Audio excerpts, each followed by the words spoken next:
फलस्तीन पर इजरायली बर्बरियत का 1 साल मुकम्मल। मल्टी पार्टी कॉन्फ्रेंस में तहरीक इंसाफ के सिवा तमाम सियासी क़यादत सर जोड़कर बैठ गई। कॉन्फ्रेंस के दौरान सदर आसिफ अली जरदारी, वजीर आजम शहबाज शरीफ और मियां नवाज शरीफ की मौलाना फजल रहमान से अहम तरीन मुलाकात हुई। आईनी तरमीम के मामले पर मौलाना को राजी करने की हुकूमती इत्तेहाद की आखिरी कोशिश का नतीजा भी सामने नहीं आया। 10 दिन बाद होने वाले शंघाई ताउन तंजीम इजलास से पहले कराची खुदकुश धमाके में 2 चीनी बाशिंदों की हिलाकत और मुल्क की बड़ी सियासी पार्टी का तमाम रुकावटें अबूर करके डी चौक में एहतजाज, और इस एहतजाज का वजीर आला अली अमीन गंडापुर की तरफ से ड्रामाई इख्तिताम तहरीक इंसाफ की क़यादत के साथ साथ रियासत के लिए कई सवालात छोड़ गया है। ऑल पार्टीज कॉन्फ्रेंस में वक्फे के दौरान आईनी तरमीम के मामले पर सदर मुमलिकत आसिफ अली जरदारी, वजीर आजम शहबाज शरीफ और मियां नवाज शरीफ ने मौलाना फजल रहमान से मुलाकात की और इस मुलाकात में एक बार फिर मौलाना से हुकूमत का साथ देने की ख्वाहिश का इजहार किया गया, मगर मौलाना के आईनी तरमीम के मुसवदे पर तहफ़्फ़ुज़ात बरकरार रहे। आईनी तरमीम का यह मामला मौलाना की सिर्फ एक हाँ का मुतकाजी है। तहरीक इंसाफ ने आईनी तरमीम की राहों में मज़ाहिम होने के लिए ही 4 अक्टूबर को डी चौक में एहतजाज की कॉल दी थी। हिकमत अमली यही थी कि डी चौक पहुंचकर हफ्ता 10 दिन पड़ाव डाला जाए, पार्लियामान के मुश्तरका इजलास में रुकावटें खड़ी की जाएं, मगर 4 अक्टूबर का ये एहतजाज, सड़कों की बंदिश, पुलिस की शदीद मज़ामत से 5 अक्टूबर तक दराज होता चला गया। हुकूमत ने 2 दिन तक 2 शहरों रावलपिंडी और इस्लामाबाद को कंटेनर लगाकर सील कर दिया। फोन्स और इंटरनेट सर्विसेज बंद कर दी गई। इस्लामाबाद की सिक्योरिटी पुलिस, FC रेंजर्स और फौज के हवाले कर दी गई, मगर इसके बावजूद वजीर आला अली अमीन गंडापुर की क़यादत में पेशावर से चलने वाला एहतजाजी काफिला सड़कों की बंदिश, मोटरवे पर खोदी गई खंदकों को अबूर करता हुआ इस्लामाबाद की दाखिली पॉइंट 26 नंबर चुंगी पर पहुंचा। पुलिस और मुजाहिरीन में शदीद झड़पें शुरू हो गईं। इन झड़पों में 105 पुलिस एहलकार जख्मी हुए। एक पुलिस कांस्टेबल अब्दुल हमीद शाह को मुजाहिरीन ने शदीद तशद्दुद का निशाना बनाया। उन्हें शदीद जख्मी हालत में अस्पताल लाया गया, मगर वो जख्मों की ताब ना लाते हुए जिंदगी की बाजी हार गए।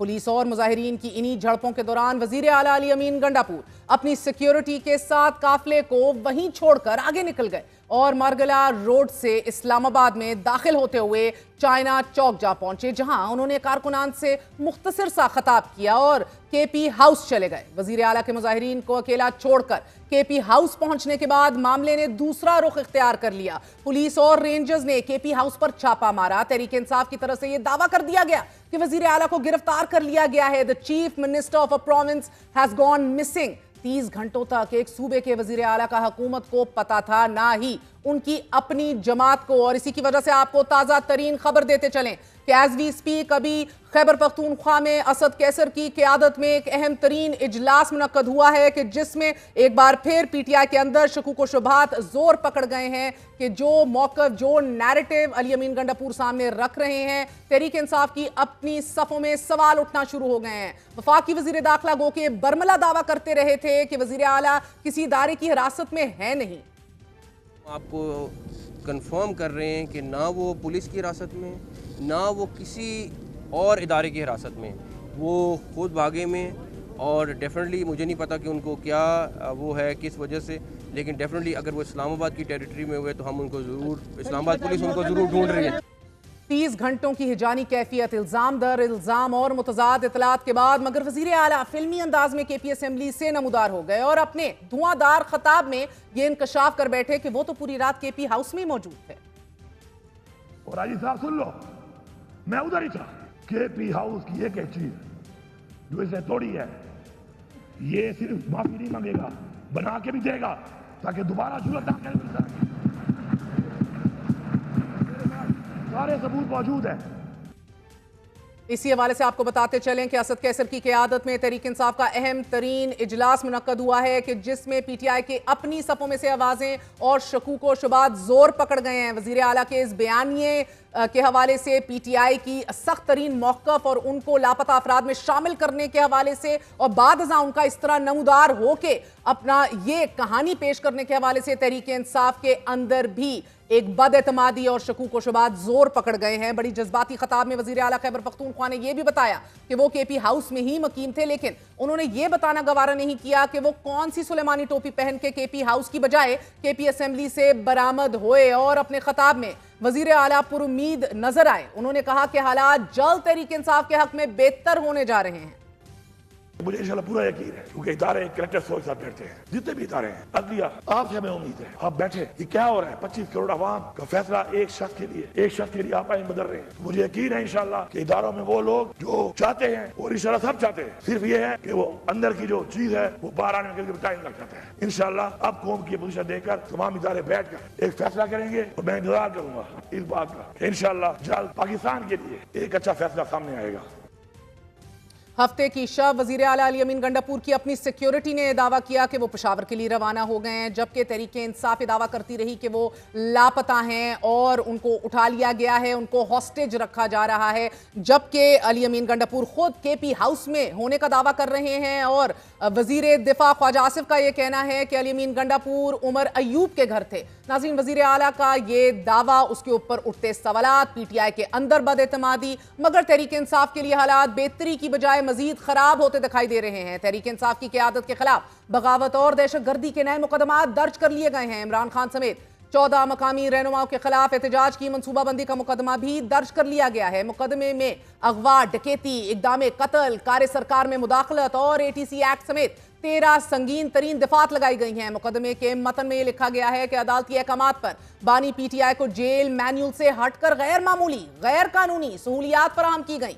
जेल में मुलाकातों और रवाबित में इमरान खान अपने सियासी कारकुनों को रियासत और इदारों के खिलाफ तशद्दुद पर उकसाते रहे। मुकदमे में इल्जाम आयद किया गया है कि इमरान खान ने PTI रहनुमाओं को पुरतशद्दुद हजूम की क़यादत पर मजबूर किया। मुजाहिरीन ने फायरिंग और पेट्रोल बमों का इस्तेमाल करते हुए एक कांस्टेबल को अगवा कर लिया। पुलिस ने 105 मुजाहिरीन गिरफ्तार किए कि जिनसे 20 गुलेलें, 2500 बंटे, 40 डंडे और 9 गाड़ियां कब्जे में ले ली गईं। इसी तरह चुंगी नंबर 26 पर हंगामा आराई और जलाओ घेराव पर थाना नून में दर्ज मुकदमे में दहशतगर्दी समेत 10 संगीन दिफात शामिल कर ली गई हैं। FIR के मतन में कहा गया है कि इमरान खान गैर जरूरी मुलाकातों और राब्तों से कारकुनान को रियासत के खिलाफ उकसाते हैं। मुकदमे में आमिर मुगल समेत करीबन 3000 नामालूम कारकुनान को भी शामिल कर लिया गया है। इसी तरह करनौल GT रोड ब्लॉक करने और तोड़ फोड़ के इल्जाम में वजीर आला अली अमीन गंडापुर, आजम स्वाति, आमिर मुगल, उमर अयूब और बैरिस्टर सैफ समेत 350 नामालूम कारकुनान के खिलाफ मुकदमा दर्ज कर लिया गया है। और इस मुकदमे में भी दहशतगर्दी और इक़दाम कत्ल समेत 14 संगीन दिफात दर्ज कर ली गई हैं। मुकदमे में आजम स्वाति पर माली मुआवनत और अली अमीन गंडापुर पर सरकारी वसाइल के इस्तेमाल का इल्जाम भी आयद किया गया है। इसी तरह लाहौर में एहतजाज पर भी बैरिस्टर गोहर, हमाद अजहर, सलमान अकरम राजा समेत मुस्तरद, जमशेद चीमा, शीन इम्तियाज और अली इम्तियाज, शेर गुज्जर समेत दीगर PTI रहनुमा और 200 कारकुनान के खिलाफ मुकदमा दर्ज कर लिए गए हैं। इस मुकदमे में इल्जाम आयद किया गया है कि इमरान खान ने जेल के अंदर से रहनुमाओं को रियासत के खिलाफ तशद्दुद पर उकसाया और रहनुमाओं ने रियासत मुखालिफ नारेबाजी की, तोड़ फोड़ की। PTI की आदत के खिलाफ इन अनगिनत मुकदमात का इंदराज हो चुका है। 2 दिनों में सिर्फ लाहौर में 22 मुकदमात दर्ज कर लिए गए हैं और आज ही पंजाब हुकूमत ने सख्त सिक्योरिटी के पेश नजर कैदियों से मुलाकातों पर पाबंदी भी लगा दी है। 18 अक्टूबर तक अब इमरान खान से उनके वकला, सियासी रहनुमा, हत्ता के फैमिली तक नहीं मिल पाएगी। इमरान खान कैद तन्हाई में रहेंगे और आज ही हुकूमत ने केपी हाउस को सील करने का फैसला भी कर लिया है कि जिस पर 2 दिन तक पुलिस और रेंजर्स छापे मारती रही, लेकिन उन्हें वजीर आला अली अमीन गंडापुर नहीं मिल पाए। आज CDA ने गैर कानूनी तामीरात के इंकशाफ पर खैबर पख्तूनख्वा हाउस को मुकम्मल तौर पर सील कर दिया है। तर्जुमान CDA के मुताबिक बिल्डिंग रूल्स की खिलाफ वर्जी और लीज पूरी होने पर कार्रवाई की गई। केपी हाउस की लीज 2006 में खत्म हो गई थी और फरवरी और जून में केपी हुकूमत को नोटिस के बावजूद NOC जमा नहीं कराया गया। ताजुब है नाजरीन के 2006 की लीज खत्म है, 18 साल बाद CDA को कार्रवाई का ख्याल आ गया है। और हैरानगी वजीर आला अली अमीन गंडापुर के पुरुमीद होने की भी है कि उन्हें हालात जल्द ठीक होते दिखाई दे रहे हैं, लेकिन वो केपी हाउस में ही थे।